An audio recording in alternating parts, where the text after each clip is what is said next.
Sebelumnya, Wakil Presiden terpilih Gibran Rakabuming Raka merespons pernyataan Sekjen PDI Perjuangan Hasto Kristianto yang bilang Jokowi dan Megawati tidak akan bertemu. Menurut Gibran, momen Lebaran seharusnya bisa menjadi ajang pertemuan semua elit untuk mendinginkan situasi yang memanas usai pemilu, termasuk pertemuan Presiden dengan para ketua umum partai politik. Gibran menambahkan Presiden terpilih Prabowo Subianto sudah membangun komunikasi dengan tokoh-tokoh di PDI Perjuangan. Gibran pun yakin kader PDIP akan senang bila Megawati memberi izin Jokowi untuk bertemu. Silaturahmi kok dilarang? Ya, silaturahmi untuk tujuan yang baik ya harusnya diperboleh. Dalam suasana Lebaran. Kalau Pak Prabowo sendiri sudah komunikasi dengan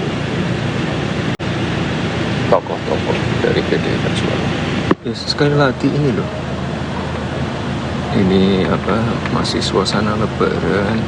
Ya semua orang tuh pengennya bersilaturahmi, maaf-maafan. Kayak kemarin Pak Rosan, Pak Ketua TKN kan juga udah bertemu dengan beberapa tokoh. Bakal mendorong untuk pertemuan itu nggak, Mas? Makasih, nggih. Bakal mendorong untuk pertemuan keduanya nggak? Pak Jokowi dengan Bu Mega. Ya pasti warga kader PDI Perjuangan pasti sangat senang sekali kalau